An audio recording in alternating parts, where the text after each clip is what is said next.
Très bien. Donc, bonjour tout le monde. Alors, pour le premier chapitre, les transports membranaires, donc, comme la membrane plasmique, elle entoure toutes les cellules, elle entoure également des organes cellulaires. Donc, c'est une membrane de compartimentation, c'est-à-dire elle crée des compartiments distincts à l'intérieur de la cellule et aussi distincts des compartiments particuliers à l'intérieur même des organes cellulaires. Donc, ici, c'est écrit, donc, pour l'introduction, donc la membrane est une barrière sélective. Effectivement, pourquoi? Parce que donc, toutes les molécules ne peuvent pas passer. Donc, il y a une sélection. Il y a des molécules qui passent facilement, il y en a d'autres qui passent difficilement. Et aussi, en fait, le passage, c'est dans les deux sens, c'est-à-dire de l'extérieur vers l'intérieur et de l'intérieur vers l'extérieur.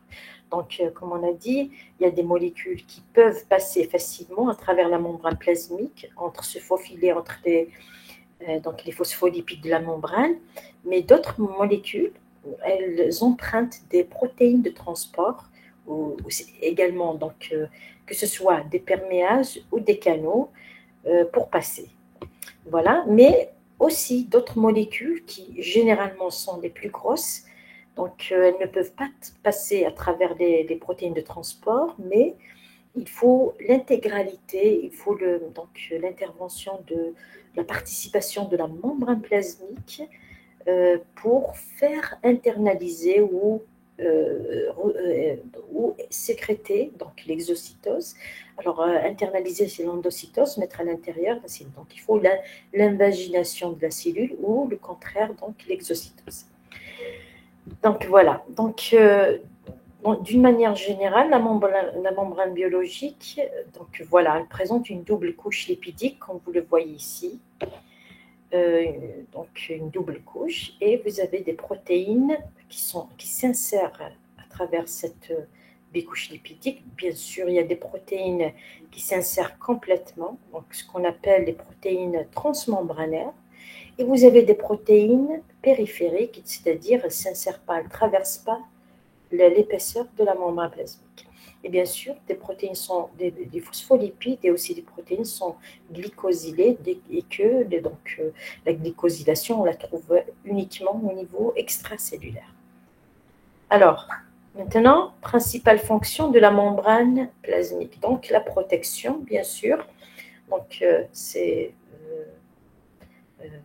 la membrane plasmique, elle protège la cellule contre les variations extérieures, des variations chimiques, des variations mécaniques, etc.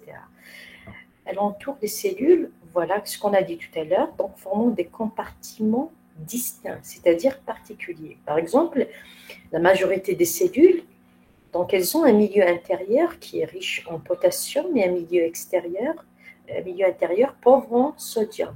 Donc, par rapport au milieu extérieur. Donc, ça, c'est une séparation, c'est-à-dire il y a une création d'un milieu distinct, particulier, qui est différent du milieu extérieur. Si vous prenez, par exemple, des organites cellulaires, on prend juste un seul exemple, un lysosome, donc qu'on trouve dans la cellule, dans le cytoplasme, donc il est entouré par une membrane. Donc l'intérieur, par exemple, il est acide. Il a un pH qui est très faible par rapport, à peu près 5, par rapport au pH qui se trouve au niveau de cytosol, qui est plus ou moins neutre. Donc vous voyez, donc la membrane plasmique, elle sert aussi de compartimentation. Donc elle crée un milieu intérieur distinct, différent du milieu extérieur. Échange, donc la membrane plasmique, elle sert aussi d'échange.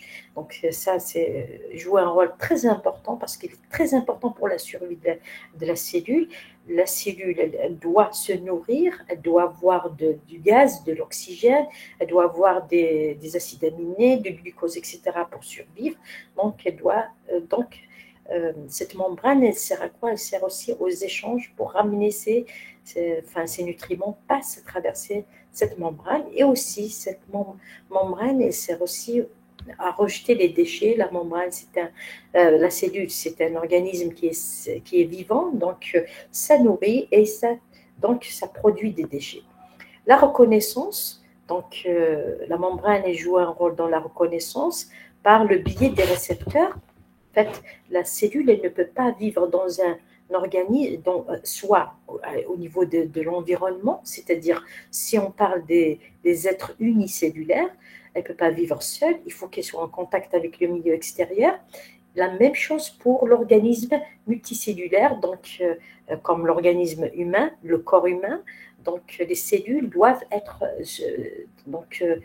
communiquer entre elles donc par le biais de ligands qui sont libérés par le milieu extérieur.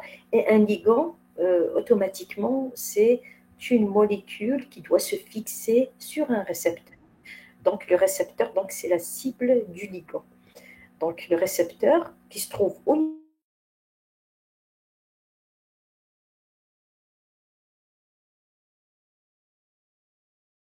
de la membrane plasmique porte sur elle des antigènes d'identité, donc ce qu'on appelle le système HLA, des groupes sanguins, le rhésus, etc. Alors, intérêt des échanges à travers la membrane plasmique. Donc, la double couche lipidique, elle est de nature hydrophobe. Donc, ce sont des phospholipides, donc ce sont de nature lipidique. Donc, automatiquement, les molécules qui sont polaires, c'est-à-dire les molécules qui sont hydrophiles, trouveront des difficultés à traverser la membrane. Donc, la cellule est vivante et se nourrit donc en puisant le milieu extracellulaire de nutriments nécessaires au maintien de son activité, de sa croissance, ça on l'a dit.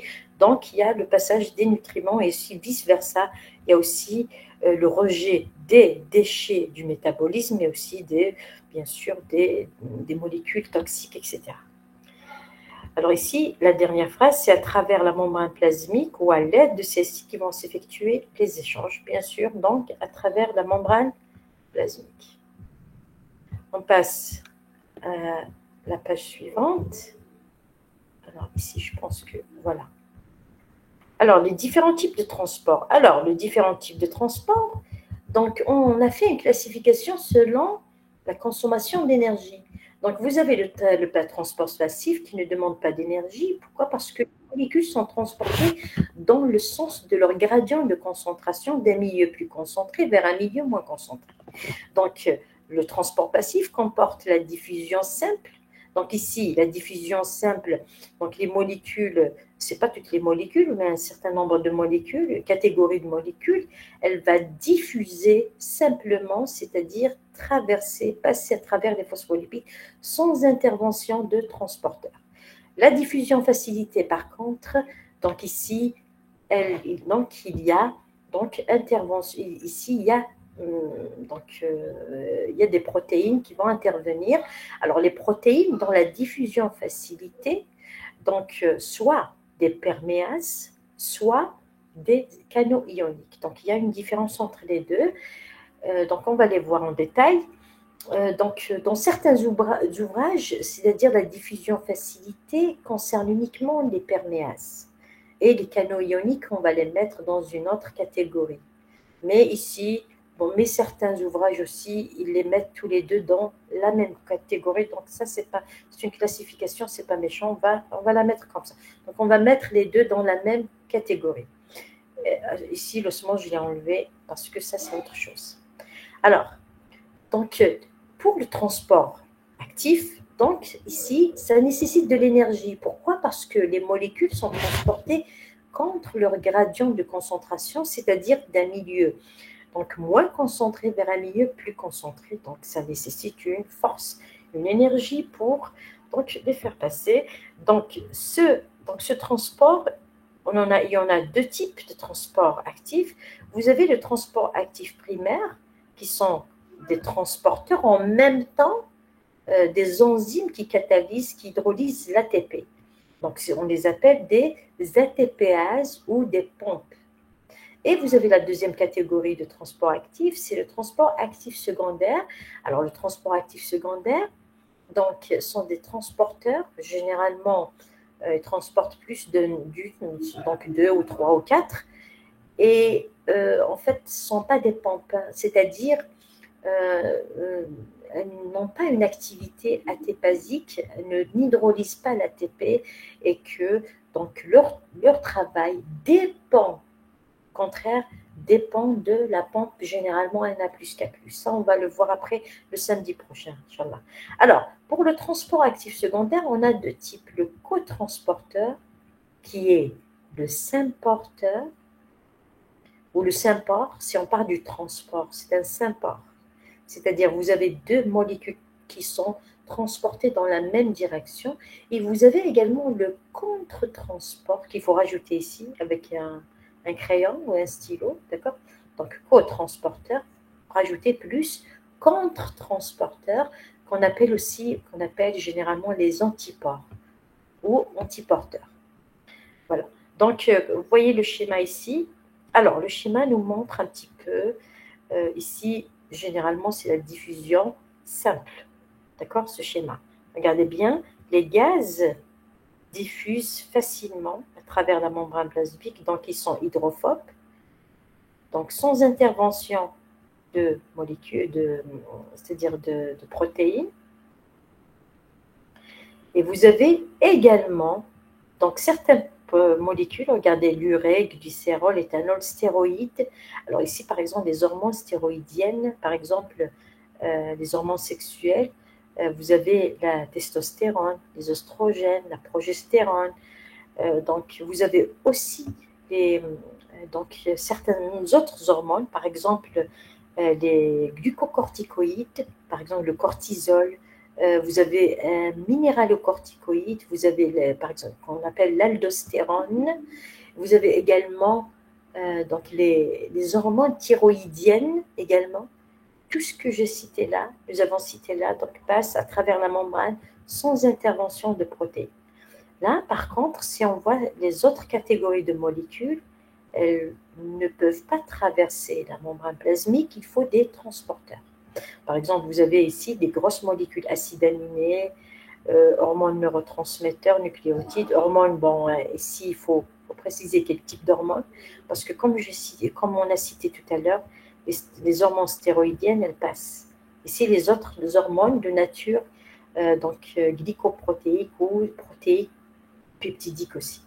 Donc, elles ne peuvent pas passer.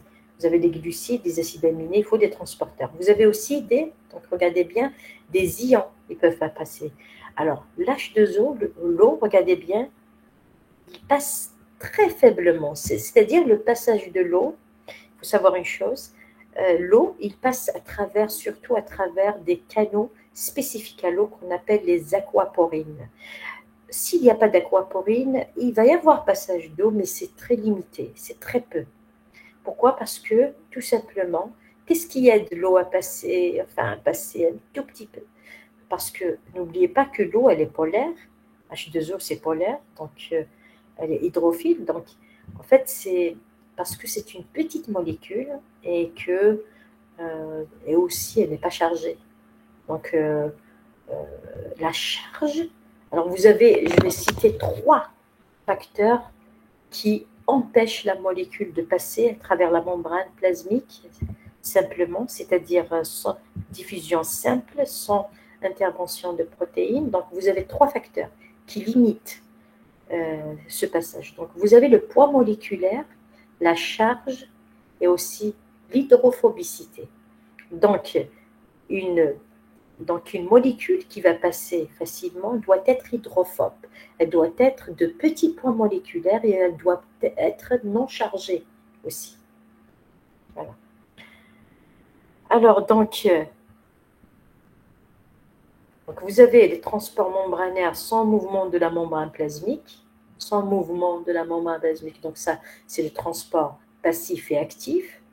Et vous avez le transport membranaire avec mouvement de la membrane plasmique. Alors là, ça concerne les macromolécules, les grosses molécules qui ne peuvent pas passer à travers les transporteurs.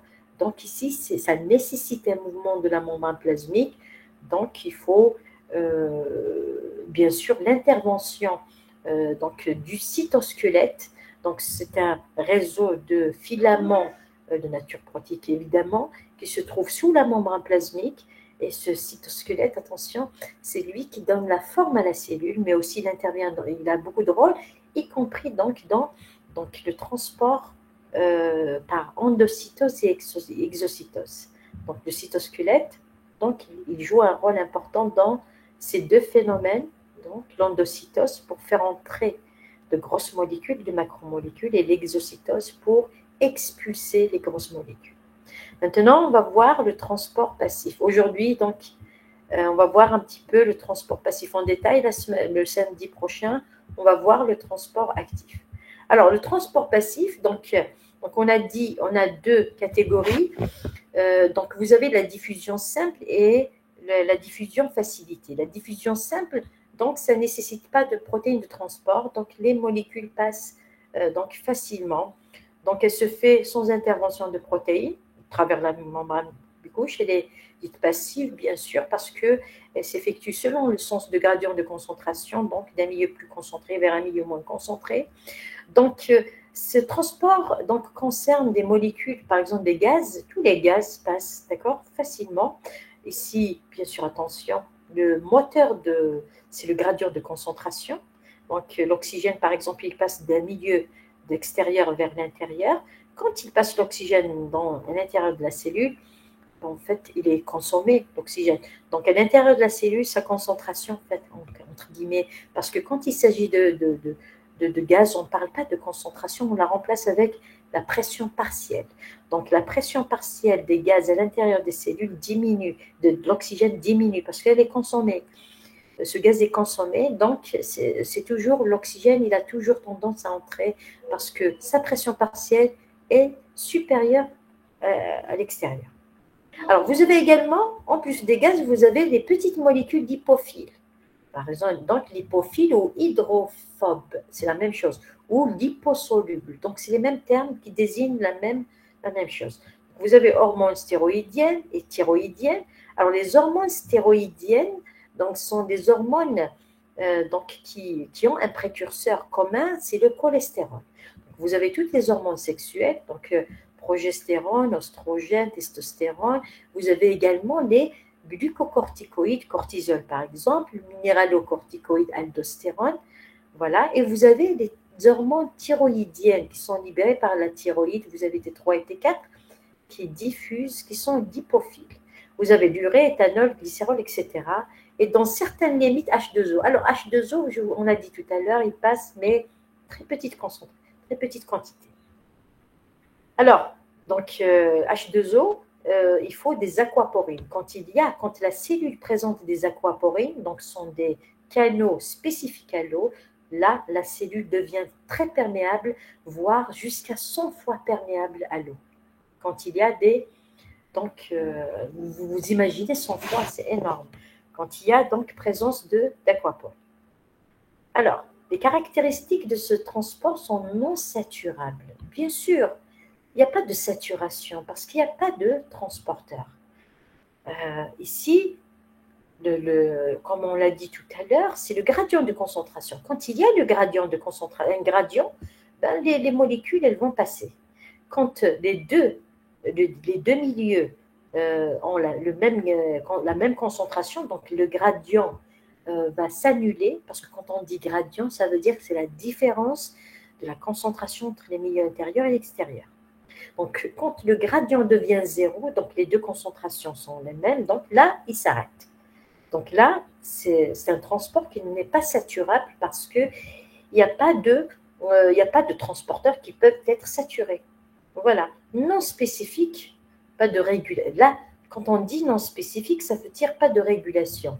C'est-à-dire ici, donc il n'y a pas une hormone qui peut réguler ça automatiquement, c'est logique, puisque tout peut. L'importance que les molécules sont hydrophobes, petites de taille, et aussi elles ne sont pas chargées. Elles vont passer sans qu'une hormone la régule, d'accord, c'est-à-dire aveuglement, on peut dire. Lent et ne concerne pas les substances non, et ne concerne que les substances non polaires. Donc c'est un transport qui est lent, c'est vrai. Bien sûr, il est lent. Pourquoi? Parce qu'une molécule, pour qu'elle traverse la membrane plasmique, elle doit, en fait, regardez bien, ça, si je représente ça, la membrane, elle va se j'ai oublié faufiler, elle va se faufiler à travers les phospholipides et que le passage dans une matière de nature lipidique est lent. Donc c'est pourquoi ce passage, il est lent. C'est-à-dire, il y a... ok, donc, voilà. Alors, la vitesse de diffusion d'une molécule à travers la membrane plasmique. Alors maintenant, on va parler un petit peu de la diffusion dans le cas de la vitesse de diffusion dans le cas de cette catégorie, c'est-à-dire diffusion simple. Alors, il est proportionnel à son gradient de concentration. Alors, je vous ai demandé l'autre fois de corriger ici. Vous enlevez électrochimique, ici vous l'enlevez. Vous gardez uniquement le gradient de concentration. Parce qu'on a dit que ça concerne les molécules qui ne sont pas chargées. Donc, il ne peut pas y avoir un gradient électrochimique. Alors, virgule, à sa liposolubilité, donc ici c'est la molécule, plus elle est liposoluble, donc hydrophobe, plus elle passe facilement. À la surface de la membrane plasmique, évidemment, la cellule, si elle présente la cellule, la membrane, sa membrane, elle a une surface importante, donc les échanges seront plus importants à la température également. Plus la température augmente, plus la vitesse de diffusion augmente, tout simplement parce que déjà, les molécules qui vont traverser vont être en mouvement, mais aussi la membrane plasmique avec la température sera plus fluide. Fluide, c'est-à-dire les molécules de phospholipides vont se dégager entre elles. Donc, la molécule qui va passer facilement. Et inversement proportionnel à la taille de la molécule. Oui, plus la taille est grande, plus le poids moléculaire ou la taille de la molécule est grande, moins elle passe. Ou la vitesse diminue. Plus elle est petite, plus la vitesse augmente et elle passe facilement. À transporter et à l'épaisseur de la membrane plasmique. L'épaisseur, oui. Alors la membrane plasmique, par exemple, si elle est épaisse pour des raisons données, donc ça va un petit peu entraver la vitesse de diffusion. Donc voilà. Donc ici, selon la vitesse de diffusion, généralement surtout des gaz, on a une loi en biophysique, ce qu'on appelle la loi de Fick. Donc c'est une loi de Fick. Alors j'ai ici regardez. Voilà, la loi de Fick. Alors on passe ici. Voilà, j'ai cherché, voilà, vous voyez. Alors, la loi de Fick en biophysique, donc, c'est elle qui, on calcule la vitesse de diffusion à travers la membrane plasmique par cette loi, regardez bien. Donc, ici, vous avez la vitesse est égale à D, donc le coefficient de diffusion, D, fois la surface, fois donc le gradient de concentration sur l'épaisseur de la membrane. Alors, regardez bien, la surface, quand elle augmente, la vitesse augmente. Le gradient, quand il augmente, la vitesse augmente. Mais là, l'épaisseur, quand elle augmente, c'est le contraire, donc la vitesse diminue.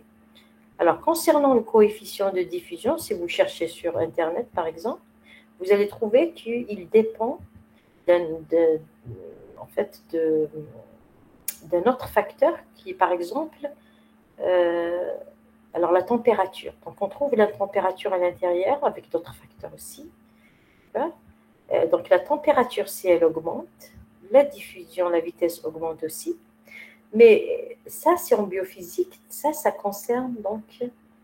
Ça, c'est une loi qui concerne une membrane. En fait, ce n'est pas la membrane plasmique. Une membrane artificielle, semi-perméable. Donc, quand il s'agit de la membrane plasmique, on doit rajouter un autre facteur. C'est-à-dire, on doit faire fois, ici, un autre facteur qu'on appelle, bon, je vais l'appeler K, mais attention, il ne faut pas le mélanger avec le K qu'on va voir après. Ça, le K, regardez bien, fois K, ce K, il calcule l'hydrophobicité de la molécule. C'est-à-dire, est-ce que la molécule, il mesure le degré de la liposolubilité de la molécule, est-ce que la molécule elle est très soluble dans les lipides ou non. Donc ce cas, on l'appelle le facteur de, le coefficient de partition. le coefficient de partition. Vous pouvez chercher sur Internet, vous allez voir. Donc, ce cas, on doit le rajouter ici parce qu'il s'agit de la membrane, d'une membrane plasmique. Alors, cette loi, c'est en biophysique, donc c'est une membrane artificielle. Ce n'est pas une membrane plasmique. Mais nous, on va rajouter, dans le cas des cellules, fois K.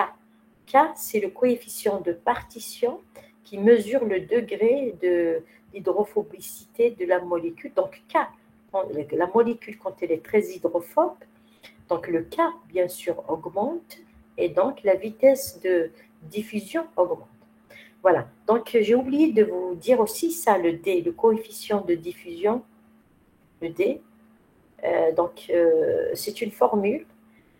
Dans cette formule, il y a la température, mais aussi il y a la taille, le rayon de la molécule. Le rayon. Donc le rayon, ça veut dire, c'est la taille.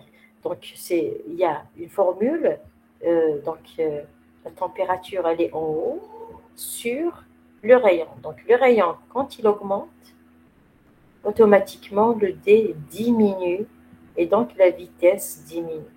La température, quand elle augmente, donc D augmente et donc la vitesse augmente.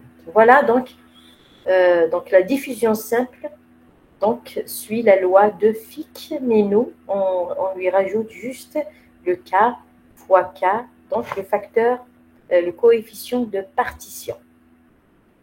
Voilà, donc le coefficient de partition, c'est la concentration. Vous allez me dire comment on le calcule. Le coefficient de partition, donc c'est la concentration de la molécule dans les lipides sur la concentration des molécules dans l'eau. Effectivement, donc quand sa concentration dans les lipides augmente, donc ce facteur augmente. Voilà concernant, donc on revient au cours. Voilà.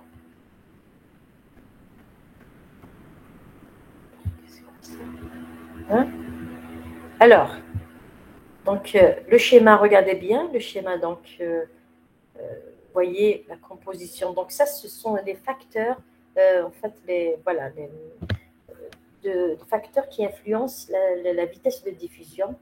Vous avez la liposolubilité, ça passe quand c'est liposoluble, quand le facteur le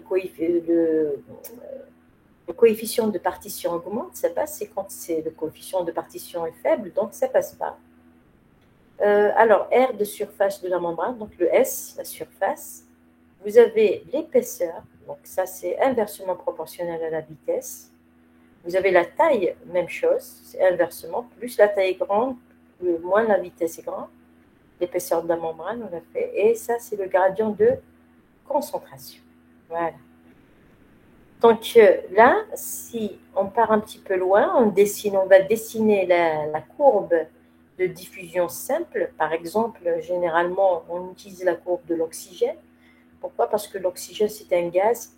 En fait, il a toujours tendance à entrer dans la cellule parce qu'il est continuellement consommé à l'intérieur de la cellule. Donc, le gradient de concentration, il est maintenu. Alors, regardez bien, la diffusion, donc c'est une courbe linéaire. Donc, on peut l'écrire. Donc, la vitesse, regardez, est égale à petit a fois la concentration. C'est une variante. Donc, vous avez plus la concentration augmente, plus la vitesse augmente. Plus la concentration d'oxygène au milieu extérieur augmente, plus la vitesse augmente. Voilà. Maintenant, on va passer à l'autre type de diffusion facile, de transport passif, c'est la diffusion facilitée. Donc, la diffusion facilitée, la même chose, donc ça ne nécessite pas de l'énergie. Donc, les molécules sont transportées d'un milieu plus concentré vers un milieu moins concentré. Mais ici, il doit y avoir des protéines de transport. Alors, ces protéines de transport, elles peuvent être des perméases, elles peuvent être aussi des canaux ioniques. Donc, les canaux ioniques, comme leur nom l'indique, transportent uniquement les ions. Les perméases transportent d'autres molécules, de grosses molécules plus grandes, bien sûr. Par exemple, les os, les sucres simples, Vous avez aussi des acides aminés et d'autres aussi. Alors, ce type de transport augmente très largement la vitesse et la sélectivité de transport par rapport à la diffusion simple, bien sûr. Tout d'abord, la vitesse, au moins au départ, la vitesse est plus grande que la diffusion simple.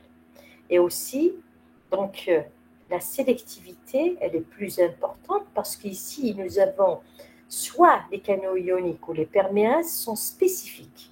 Donc, ils ne peuvent pas laisser passer n'importe quelle molécule. Par exemple, les perméases au glucose laissent passer uniquement le glucose. Les perméases aux acides aminés laissent passer uniquement les acides aminés. Ils ne peuvent pas laisser passer le glucose. Les canaux ioniques, par exemple les canaux ioniques sodiques, ne peuvent pas laisser passer le potassium, et ainsi de suite. Donc, il y a une spécificité. Aussi, donc, la caractéristique de ce transport est saturable. Bien sûr que c'est saturable parce qu'il y a des transporteurs. Donc, au départ, donc, il va y avoir une augmentation de la vitesse, vous voyez bien. Pourquoi? Parce qu'ici, les canaux ne sont pas encore recrutés, tous recrutés. Donc, petit à petit, à chaque fois qu'ils sont recrutés, la vitesse augmente jusqu'à recrutement total des transporteurs. Et donc, la vitesse elle va se stabiliser. Voilà. Donc, saturable, spécifique, donc une spécificité, une sélectivité, donc extrêmement rapide selon un gradient de concentration et régulé, capacité de se fermer, régulé. Pourquoi? Parce que, on va voir aussi régulé, pourquoi? Parce que ces canaux, ces perméases peuvent être fermés et ils s'ouvrent quand il y a la présence de la molécule à transporter. Alors, comme vous voyez le schéma ici, regardez, il y a ce qu'on appelle le KM. Alors, à ne pas confondre avec le cas de tout à l'heure. Alors, le cas de tout à l'heure, dans la diffusion simple, on l'appelle donc le coefficient de partition et il mesure l'hydrophobicité. Ici, la Km, c'est la constante de Michaelis. Ça, donc il ne faut pas mélanger entre les deux. C'est quoi la constante de Michaelis? En fait, c'est la concentration de la substance qui est transportée à une vitesse, la moitié de la vitesse maximale. Donc, vous allez me dire, elle sert à quoi? En fait, elle mesure l'affinité du transporteur par rapport à la molécule. Alors, donc, plus Km, regardez, plus Km est grand, plus la moitié de la vitesse, il atteint la moitié de la vitesse est grand. C'est-à-dire la moitié de la vitesse de transport est grande. Donc, si Km est grand, la moitié de la vitesse, elle est grande. Donc, dans ce cas-là, la molécule, elle est transportée en quelque sorte, pour atteindre la moitié, ça nécessite plus de temps. Et donc, ici, on va dire que la molécule, le transporteur, il présente peu d'affinité pour la molécule. Mais si le Km est faible, pour atteindre donc la vitesse, la demi-vitesse, elle est petite, donc il est transporté rapidement. Donc, s'il est transporté rapidement, ça veut dire que le transporteur, il a une affinité. Une affinité, c'est-à-dire il le transporte facilement. Il a une affinité pour cette molécule. Donc, récapitulation, donc on fait capitulatif. Donc, Km est grand, ça veut dire il est transporté lentement dans la cellule par ces transporteurs et donc le transporteur présente une affinité faible par rapport à cette molécule.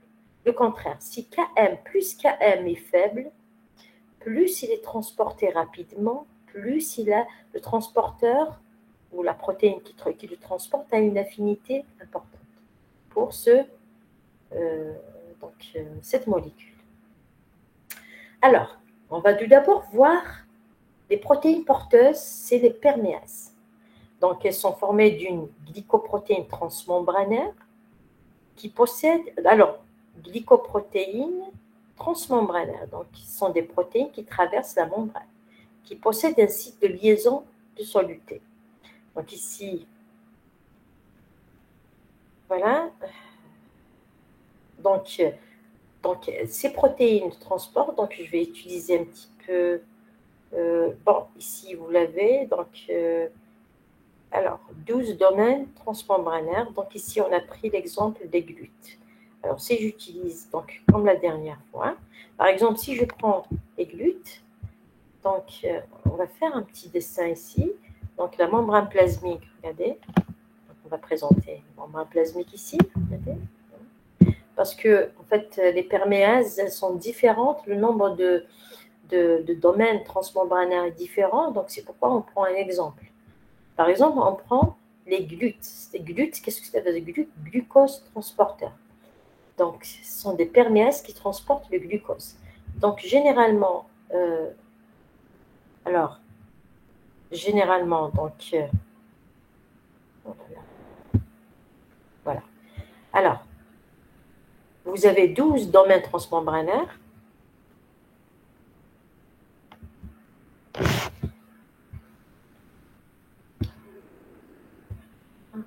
Voilà. Vous avez, à travers la membrane, un hélice alpha, comme ça, hélice alpha. Alors ça, c'est un domaine, après un autre, voilà. Moi, ce n'est pas la peine que je dessine tout ça, de toute façon, 12 fois. Oh. C'est pas évident parce que je ne suis pas avec la souris, d'accord? C'est avec le doigt. Donc, ça transporte 12 fois comme ça. Voilà, 12 fois comme ça. Voilà. 12. Ça, c'est un seul domaine transmembranaire. Ça, c'est un deuxième domaine transmembranaire, 3, 4, 5, 6, jusqu'à 12. Et au côté extracellulaire, vous avez un site, là où se fixe, il y a un site de liaison, là où se fixe le glucose. Donc, au départ, quand il n'y a pas de glucose, donc les domaines transmembranaires sont comme ça, linéaires au niveau de la membrane plasmique. Donc, il n'y a pas un port, il n'y a pas une ouverture. Quand le glucose se fixe sur son site, qu'est-ce qui va se passer? Il va y avoir un changement de conformation, il va y avoir un pore qui va se créer à l'intérieur de la membrane plasmique, un pore, c'est un tunnel par lequel passe donc le glucose, il va passer de l'autre côté. Et bien sûr, une fois passé, donc la membrane le transporteur, le GLUT, va retrouver sa conformation initiale, ça veut dire le tunnel va disparaître, d'accord, en attendant une autre ouverture, et ainsi de suite. Donc, on revient vers le cours, voilà. Donc ici, vous avez, lors de la fixation avec le soluté, c'est la molécule, la protéine change de conformation de façon réversible, c'est-à-dire elle change après, elle peut redevenir, une fois lâché le glucose, elle va redevenir comme avant, transconformation pour laisser passer une molécule à la fois, ce qui en fait un système de transport moins rapide que les canaux ioniques, mais plus rapide que la diffusion simple. Donc ici, on a fait un petit peu la différence, c'est qu'il est plus rapide, ce passage est plus rapide que la diffusion simple, mais il est moins rapide que le passage à travers les canaux ioniques. Alors, par exemple, ici, on a pris l'exemple des glutes. Donc, les glutes forment une famille hétérogène de protéines. Donc, vous avez 14 isoformes. Ici, on a cité uniquement les plus importantes. Donc, vous avez, donc, si on prend une perméase au glucose, c'est une glute. Il est formé de 12 domaines membranaires organisant une hélice alpha. Voilà. Donc, ici, regardez le schéma. Donc, quand le glucose se lie à son site de fixation extracellulaire, il va y avoir un changement de conformation. Alors, ce schéma, il n'est pas bien, d'accord? En fait, c'est beaucoup plus le schéma que je vous ai montré par... voilà. Donc, vous avez les 12 domaines qui sont au niveau de la membrane plasmique, qui sont là. Quand le glucose se fixe sur un site, donc je vais le mettre comme ça. Par exemple, ici, il y a le glucose, voilà. Le glucose se fixe ici, c'est son site ici. Ces 12 domaines vont changer de conformation et vont créer un tunnel. C'est-à-dire, ça c'est très... Ce schéma n'est pas... C'est parce qu'ici, ça se sous-entend qu'il y a un tunnel déjà avant, d'accord? Or, non, il n'y a pas de tunnel avant. le tunnel se crée, il va se former une fois que le glucose s'est fixé sur son site de liaison. Voilà. Puis, donc, vous avez puis le glucose est passé à l'intérieur. Après, une fois à l'intérieur, donc le GLUT va reprendre sa conformation initiale, le canal va disparaître. Vous avez le GLUT1, vous avez GLUT2, GLUT3, GLUT4, GLUT5, il y en a d'autres, mais ici on a cité uniquement les plus importants.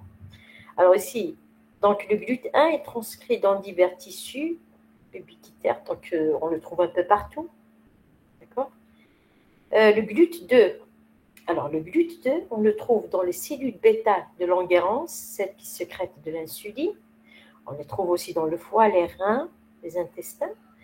Alors, donc, le GLUT2 est bidirectionnel, c'est-à-dire il permet l'entrée de glucose, il permet aussi la sortie du glucose, et également le GLUT2, il peut transporter également le fructose et le galactose. Donc ça, on aura l'occasion de le voir l'année prochaine. On fera la digestion. GLUT3, et donc on le trouve essentiellement dans les neurones. Donc il a une affinité, la valeur de Km la plus faible. Donc il a une grande affinité. Donc, il a le Km, donc le GLUT3, il présente le Km le plus faible. Km, donc la constante de Michaelis. Plus faible, ça veut dire quoi? Ça veut dire c'est le GLUT3 qui transporte le plus rapidement possible le glucose, et donc il a une affinité très importante pour le glucose. Alors vous avez le GLUT4, ça il est très particulier. Pourquoi? Parce que vous savez que l'insuline, donc dans l'organisme, l'insuline, son action, c'est quoi? C'est faciliter le passage de glucose dans les cellules. Donc l'insuline, il a tendance, il a un effet hypoglycémiant, donc quand vous mangez des sucres, la glycémie augmente, donc la glycémie, donc la concentration de glucose dans le sang augmente, donc l'insuline est libérée et hop, donc votre glycémie va retrouver sa valeur initiale. Pourquoi? Parce que l'excès de glucose est entré dans les cellules. Par quoi? Donc en fait, c'est suite à l'action de l'insuline. Alors l'insuline agit sur les GLUT4 et n'agit pas sur les autres GLUT. Alors donc, regardez bien, la cellule, elle présente des autres GLUT, par exemple GLUT3, GLUT2 et tout.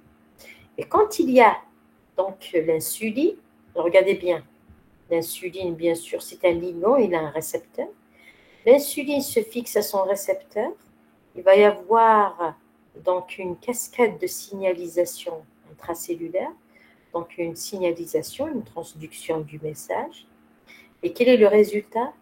En fait, les vésicules à l'intérieur de la cellule, ces vésicules, elles ont des GLUT4 en réserve. Ces vésicules vont migrer au niveau de la membrane et donc présenter beaucoup de GLUT4. Donc la cellule, elle va exprimer beaucoup de GLUT4. Et donc, ça veut dire quoi? Ça veut dire s'il y a l'insuline, la cellule, elle exprime plus de GLUT en général, et donc elle va faire entrer plus de glucose à l'intérieur de la cellule. Voilà. Donc l'insuline agit sur les GLUT4. Donc regardez ce qui est écrit ici. Donc transcrit essentiellement dans les tissus insulinodépendants. Donc voilà. Donc les GLUT4, on ne les trouve pas un peu partout. Hein. Alors, on les trouve au niveau hépatique, on les trouve dans les tissus musculaires, on les trouve dans le tissu adipeux. D'accord? Ce sont ces tissus qui font entrer le plus de glucose. Et que, donc, attention, le GLUT4 ne se retrouve pas, on ne le trouve pas dans les globules rouges, ou très très très peu, on peut dire qu'il n'y a pas. Donc, l'insuline, par exemple, n'a pas d'effet sur les globules rouges, tout simplement parce que les GLUT4 ne sont pas produits dans les globules rouges. On ne les trouve pas dans les globules rouges. Voilà. Alors, les GLUT5 transcrits essentiellement dans les entérocytes, dans les globules rouges. Voilà. Dans les globules rouges, on trouve les GLUT5 qui ne dépendent pas de l'insuline. Ils transportent spécifiquement le fructose. Donc, il y a aussi le glucose qui est dans les érythrocytes. Attention, regardez. Dans les globules rouges qu'on appelle érythrocytes, on trouve les GLUT1. Voilà. Oui, entérocyte, pardon, parce que je l'ai lu érythrocyte. Alors, donc, dans les globules rouges, c'est le GLUT1. Voilà. Donc, le glucose est transporté. Donc, le GLUT1 ne dépend pas de l'insuline. Dans les entérocytes, ce sont des cellules intestinales. D'accord. Je n'ai pas bien vu avec eux. Donc, c'est les GLUT5. On les trouve dans les cellules intestinales. Et attention, les GLUT5, elles sont spécifiques au fructose. Elles ne transportent pas les autres. Elles ne transportent pas le glucose ou le mannose. Le GLUT2, par exemple, transporte le glucose, elle transporte le fructose, elle transporte aussi le galactose. Alors, le galactose, c'est le sucre simple, donc l'exode qu'on trouve dans le lactose. Donc, le lactose, donc, constitué de deux os, glucose et galactose. Et le saccharose, il est constitué de fructose et de glucose. Voilà. Maintenant, on arrive aux canaux ioniques. Alors, les canaux ioniques, donc ici, ils sont multimériques. Qu'est-ce que ça veut dire multimérique? Ça veut dire constitué de plusieurs sous-unités. Tout à l'heure, la perméase, non, elle n'est pas multimérique. Elle est constituée d'une seule unité formée de protéines transmembranaires. Par exemple, les glutes, elles ont 12 protéines transmembranaires. Les canaux ioniques, elles ont des sous-unités, c'est-à-dire sous-unités alpha, bêta, etc., constituant de véritables portes permettant de faire passer de nombreuses molécules à la fois. Ils sont donc au moins 100 fois plus rapides que les protéines porteuses. Ouais, elles sont plus rapides. Alors, ils possèdent une sélectivité, c'est normal. Donc, chaque canot donc, transporte des ions particuliers. Selon la taille et la charge, ils peuvent être deux états, soit ouverts, soit fermés. Bien sûr, les canaux, ils sont ouverts à la présence des ions. Ils peuvent se fermer à leur absence. Donc, ça dépend des canaux parce qu'il y en a plusieurs types de canaux. Le passage étant contrôlé. Oui, le passage de l'un à l'autre étant contrôlé. Donc ici, bien sûr, quand contrôlé, ça veut dire quoi? Ça veut dire un canal, il s'ouvre à la présence de son ion spécifique. Alors, donc, vous avez fait au lycée le potentiel membranaire. Donc, le potentiel de membranaire de repos, le potentiel membranaire d'action. D'ailleurs, c'est un chapitre dont on va le voir c'est le troisième chapitre qu'on verra. En fait, le potentiel membranaire de repos est dû à une entrée de sodium et une sortie de potassium, comme ça, donc selon le gradient de concentration, bien sûr, parce que le milieu extérieur est concentré en sodium, contrairement au potassium, et vice-versa pour le milieu intérieur. Donc, ces canaux de fuite, donc, ils s'ouvrent, ils se ferment, d'accord. On ne connaît pas exactement comment ils s'ouvrent et se ferment, d'accord. De toute façon, c'est grâce à ces canaux de fuite que le potentiel membranaire est gardé, bien sûr, et il est stable, enfin, que le sodium entre dans la cellule. Parce que après, vous avez bien sûr la pompe N+, K+, qui expulse ce sodium pour maintenir le potentiel membranaire de repos. Et le potentiel membranaire de repos existe dans toutes les cellules. Donc, il est négatif, il a une valeur, une DDP négative, et que toutes les cellules vivantes, et que ce potentiel, s'il s'annule, s'il est égal à 0, ça veut dire la cellule, elle est morte. Voilà. Donc, vous avez d'autres... voilà, donc ces canaux ioniques qui jouent un rôle très important. Donc, voilà, on a dit, c'est le maintien du potentiel membranaire de repos, mais également une autre catégorie de canaux intervient dans la genèse d'un potentiel d'action. Donc un potentiel d'action, mais bien sûr pas dans toutes les cellules. Donc ces canaux, on appelle les canaux par exemple voltage dépendants, qui permettent Ranawet Voltilla. en arabe. Donc, ces canaux voltage dépendants, ils s'ouvrent suite à un changement de dP. Ils permettent par exemple l'entrée de sodium, donc il va y avoir une dépolarisation. Donc ça, on le trouve uniquement dans les cellules excitables. Par exemple, des cellules musculaires, des cellules nerveuses, mais aussi certaines cellules endocrines aussi. Alors, voilà, donc vous avez plusieurs types de canaux.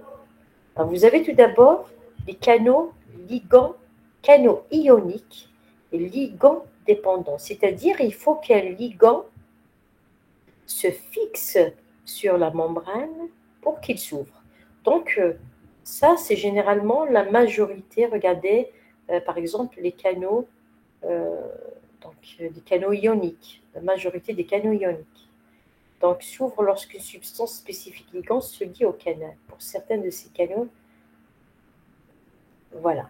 Donc, pour certains de ces canaux, la liaison se fait intracellulaire, pour d'autres, la phase extracellulaire. Ça dépend. Donc, des fois, le site existe, le site de liaison de ces ligands existe du côté extracellulaire, des fois du côté intracellulaire, et que la liaison avec ce ligand, donc un ion par exemple, des ions, donc provoque quoi? L'ouverture de ces canaux. Alors, vous avez aussi les canaux ioniques phosphorylation dépendants. Qu'est-ce que ça veut dire? Ça veut dire qu'ils s'ouvrent ou se ferment suite à une phosphorylation intracellulaire à l'intérieur. Qu'est-ce qui phosphoryle? Ce sont les enzymes. Par exemple, les MAP kinases. Donc, vous avez des enzymes, des kinases qui phosphorylent. Elles peuvent, par exemple, agir sur un canal du côté cytosolique. Elles le phosphorylent et donc, ça va produire son ouverture. Vous avez également des canaux voltage dépendants. Donc ici, ce sont des canaux, par exemple, donc c'est des canaux qui s'ouvrent et suite à une modification du potentiel membranaire. Par exemple, ceux qu'on trouve donc au niveau des cellules excitables, donc quand le sodium il rentre et que euh, dans des cellules excitables musculaires ou nerveuses, et que le potentiel membranaire arrive à un seuil, donc à peu près, par exemple, moins 40 millivolts, et ça va provoquer l'ouverture donc de ce seuil qui provoque l'ouverture de ces canaux voltage dépendants, et on va avoir quoi? Une entrée massive de sodium, par exemple, et ça provoque quoi? Une dépolarisation, une inversion de la charge. Donc ça, bien sûr, on va avoir l'occasion de le voir dans le 3e chapitre. Vous avez un autre type de canaux qu'on appelle les canaux ioniques mécanodépendants. Donc, ils s'ouvrent donc suite à un étirement mécanique, étirement, pression. Donc, bien sûr, le cytosquelette intervient ici. Donc, c'est un mécanisme un petit peu complexe, mais on va le prendre comme ça. Donc, quand il y a étirement, donc par exemple, je vais vous dire, alors au niveau de l'aorte, par exemple, et des carotides, la bifurcation carotidienne, il y a ce niveau des récepteurs qu'on appelle donc des barorécepteurs. Barorécepteurs, bar, c'est par rapport à la pression, c'est une unité de pression. Quand le sang arrive quand il y a une éjection du sang, la systole cardiaque, donc le sang arrive subitement comme ça vers la bifurcation carotidienne et aussi de l'aorte, il va y avoir étirement de la paroi carotidienne. Cet étirement va provoquer, donc il y a à ce niveau ces récepteurs, ils vont être stimulés par cet étirement et donc s'ouvrir. Et ils s'ouvrent et le sodium ouvre et donc il développe des dépolarisations, donc un influx nerveux vers le système nerveux. Voilà, ça, on aura l'occasion de le voir après. Hein. Donc, il ne faut pas vraiment... il faut connaître juste ça. On ne vous demande pas de... Parce que c'est un détail. Alors, bien sûr, ici, c'est facultatif. C'est un petit aperçu. Donc, ici, c'est les pathologies qui sont dues à un mauvais fonctionnement de ces canaux, ou anomalie de fonctionnement de ces canaux ioniques. D'accord. Vous avez maintenant les aquaporines. Alors, les aquaporines donc, sont des protéines canales qui existent sous plusieurs isoformes, facilitant les échanges d'eau, notamment au sein des cellules épithéliales et donc, voilà, régulation de l'équilibre. Donc, on a dit tout à l'heure que les molécules d'eau passent très faiblement à travers la membrane plasmique. Pourquoi? Parce que elles sont polaires. Mais bon, elles sont polaires, donc elles ne peuvent pas passer facilement. Mais que leur passage est très limité parce que juste elles sont de petites molécules, voilà. Mais que donc le passage est beaucoup plus important à travers les aquaporines et que la molécule, la cellule qui présente des aquaporines peut être perméable 100 fois plus qu'une autre molécule qui n'a pas, une autre cellule qui n'a pas d'aquaporine, qui ne présente pas d'aquaporine. Donc, ici, elles sont ouvertes de façon consécutive, c'est-à-dire en permanence. Donc, les aquaporines, on peut les trouver un peu partout dans toutes les cellules, mais vous avez, par exemple, une hormone qui peut réguler cette présence d'aquaporine. Donc, c'est une hormone hypophysaire qu'on appelle la vasopressine, l'ADH, antidiurétique hormone. Donc, antidiurétique hormone, c'est-à-dire cette hormone, elle va, dans l'organisme, si elle est libérée d'une façon importante, elle va provoquer une réduction du volume urinaire. Par quoi? Par absorption d'eau, c'est-à-dire il y a beaucoup d'eau qui est absorbée au niveau du rein, donc le volume urinaire excrété est faible. C'est pourquoi on l'appelle antidiurétique hormone. Donc cette hormone, qu'est-ce qu'elle fait? Donc ça ressemble un petit peu tout à l'heure à l'insuline. Donc ici, par exemple, je vais faire, puisque c'est le dernier élément, d'accord? Alors, ici, par exemple, vous avez une cellule. Une cellule. Vous avez donc des vésicules à l'intérieur. Des vésicules à l'intérieur de la cellule. Voilà, des vésicules. Alors, ces vésicules, donc la cellule, elle présente des aquaporines qui sont, bon, parce qu'il y a des aquaporines, voilà, un type d'aquaporine qui est en quelque sorte permanent, qui permet le passage d'eau, d'accord, à l'intérieur. Mais vous avez des aquaporines, donc un autre type d'aquaporine qu'on trouve, il est là emmagasiné, alors surtout dans les cellules épithéliales. Je ne vois pas le... Voilà. Ici, elles sont là, les aquaporines. Ce n'est pas la peine que je dessine. Je vais les mettre en... Les canaux, ces canaux, je vais les mettre en bleu. D'accord, elles sont là. Elles attendent ici. Donc, ça, c'est une régulation de la perméabilité de la cellule à l'eau. Ça veut dire quoi? Ça veut dire, si vous avez l'ADH, l'hormone ADH, antidiurétique, on l'appelle aussi la vasopressine. Donc, vous avez ici son récepteur, le récepteur à l'ADH, voilà, son récepteur. Donc, cette ADH, elle va venir ici. Cette hormone, elle est libérée. Elle va agir sur son récepteur, voilà, au niveau de la membrane plasmique. Il va y avoir signalisation dans la cellule. C'est une signalisation qui va ordonner à ces vésicules de migrer vers la membrane plasmique. Et donc, la membrane, elle va se retrouver avec plus d'aquaporine. Et donc, elle devient plus perméable à l'eau. L'eau va passer plus facilement. Voilà, donc les aquaporines. Vous voyez. Donc, cette hormone, donc l'ADH, qui va réguler la perméabilité de la membrane, donc la cellule devient plus perméable à l'eau. Voilà, donc on a terminé par le cours, ici. La séance prochaine, le samedi, on va continuer le transport actif, on va le terminer normalement. D'accord? Alors,